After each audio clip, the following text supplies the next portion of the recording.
கிறிஸ்துவில் பிரியமானவர்களே, நம்முடைய ஆண்டவரும் இரட்சகருமாகிய இயேசு கிறிஸ்துவின் நாமத்தில் உங்களை அன்போடு கூட வாழ்த்துகின்றேன். இது கிறிஸ்மஸ் காலம். ஆண்டவர் இயேசுடைய பிறப்பை நினைவு கூறுவதற்கும் கொண்டாடுவதற்கும், கிறிஸ்து பிறந்ததினால் உண்டான ஆசீர்வாதங்களை சுதந்திரித்துக் கொள்வதற்கும் இந்த நாட்களை நாம் கர்த்தருக்குள் விசேஷப்படுத்தியிருக்கிறோம். சரி, இன்றைக்கு உங்கள் வாழ்க்கையிலே ஆண்டவர் கிரியை செய்கிறாரா இல்லையா என்று பல வேளைகளில் நீங்கள் யோசித்தது உண்டு. அதிசயமான காரியங்கள் நடந்தால்தான் ஆண்டவர் நம்மை நடத்துகிறார் என்று நாம் பல வேளைகள் நினைக்கிறோம். அதிசயங்கள் நடந்தால் மட்டுமல்ல, ஆண்டவர் பல வேளைகளில் அன்றாட வாழ்வில் நடக்கிற நிகழ்வுகள் மூலம் நம்மை வழி நடத்துகிறார். ஒரு வசனத்தை நான் வாசிக்க விரும்புகிறேன். லூக்கா எழுதின சுவிசேஷம் 2ஆம் அதிகாரம் 1வது வசனம். அந்நாட்களில் உலகமெங்கும் குடிமதிப்பு எழுதப்பட வேண்டும் என்று அகஸ்து ராயனால் கட்டளை பிறந்தது. ஒரு சாதாரண வசனம், ஆனால் இந்த வசனம் அர்த்தமுள்ள ஒரு வசனம். அந்நாட்களில் உலகமெங்கும் குடிமதிப்பு எழுதப்பட வேண்டும் என்று அகஸ்து ராயனால் கட்டளை பிறந்தது. இந்த கட்டளை பிறந்தவுடன் மக்கள் எல்லாரும் என்ன செய்தார்கள் என்று பின்னாக உள்ள வசனங்கள் சொல்கிறது. சில பகுதியை வாசிக்கிறேன். வசனம் 2. சீரியா நாட்டிலே சிரேனியு என்பவன் தேசாதிபதியாயிருந்த போது இந்த முதலாம் குடிமதிப்பு உண்டாயிற்று. கிறிஸ்து இயேசு பிறக்க வேண்டும். ஆண்டவர் சூழ்நிலைகளின் வழியாய் கிரியை செய்கிறார், காலங்களின் நடுவே கிரியை செய்கிறார். குடிமதிப்பு எழுதப்பட வேண்டும் என்று அகஸ்து ராயன் கட்டளை பிறக்கிறார். அதிலும் இதுவரைக்கும் அப்படி குடிமதிப்பு எதுவுமே எழுதப்படவில்லை. முதலாம் குடிமதிப்பு. கிறிஸ்து பிறப்பதற்காக முதல் முறையாய் தேவன் ஒரு சட்டத்தை கொண்டு வருகிறார், ராஜாவின் உள்ளத்தில் பேசுவதன் மூலம். அதோடு கூட மக்கள் எல்லாரும் தாங்கள் இருக்கிற ஊர்களிலிருந்தே குடிமதிப்பை எழுதி கொள்ளலாம் என்றெல்லாம் சொல்லவில்லை. அவர் பிறந்த ஊருக்கு பயணப்பட்டு வர வேண்டும். எவ்வளவு அழகாக தேவன் காலங்களின் நடுவே கிரியை செய்கிறார் பாருங்கள். இந்த சட்டம் பிறந்ததினால் அடுத்த வசனம் சொல்கிறது. வசனம் 4. அப்பொழுது யோசேப்பும் தான் தாவீதின் வம்சத்தானும் குடும்பத்தானுமாயிருந்தபடினாலே தனக்கு மனைவியாக நியமிக்கப்பட்டு கர்ப்பவதியான மரியாளுடனே குடிமதிப்பு எழுதும்படிக்கு கலிலேயா நாட்டிலுள்ள நாசரேத்தூரிலிருந்து யூதேயா நாட்டிலுள்ள பெத்லகேம் என்னும் தாவீதின் ஊருக்கு போனான். குடிமதிப்பு எழுதும்படி தேவன் கிரியை செய்கிறார். அது முதலாம் குடிமதிப்பு. மக்கள் எல்லாரும் தாங்கள் வசிக்கும் தேசத்திலிருந்து தங்கள் சொந்த இடங்களுக்கு வர வேண்டும். யோசேப்பு தன் மனைவியாகிய மரியாளோடு கூட குடிமதிப்பு எழுதும்படி தாவீதின் ஊருக்கு போகிறார். அடுத்த வசனம் சொல்கிறது, அவ்விடத்திலே அவர்கள் இருக்கையிலே அவளுக்கு பிரசவ காலம் நேரிட்டது.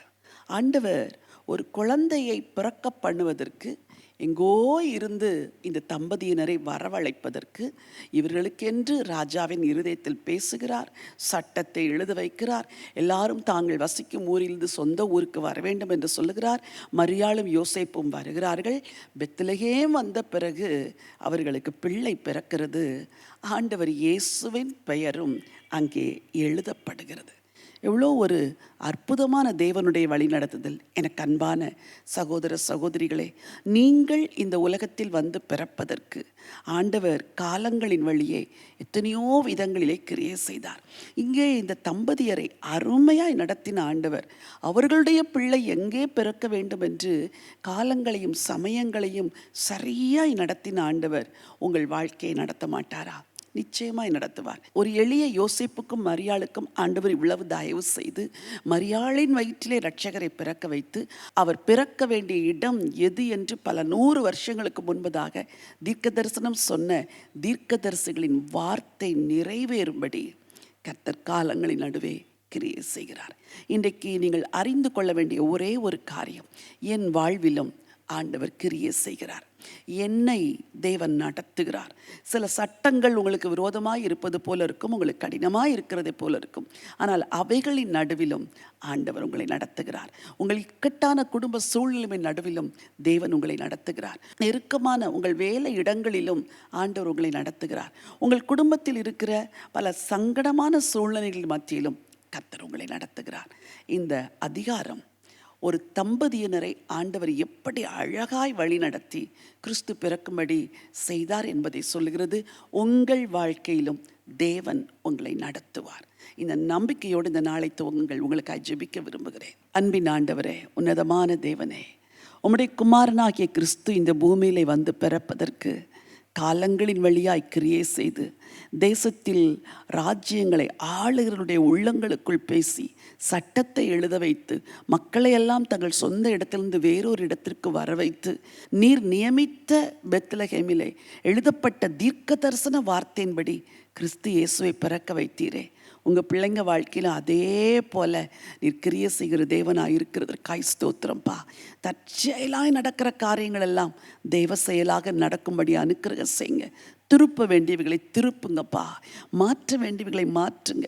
உள்ளங்களுக்குள் கிரியை செய்யும்படியாக ஜெபிக்கிறேன்ப்பா. உங்கள் பரிபூர்ண சித்தம் உங்கள் பிள்ளைகளுடைய வாழ்க்கையில் நிறைவேறட்டும்.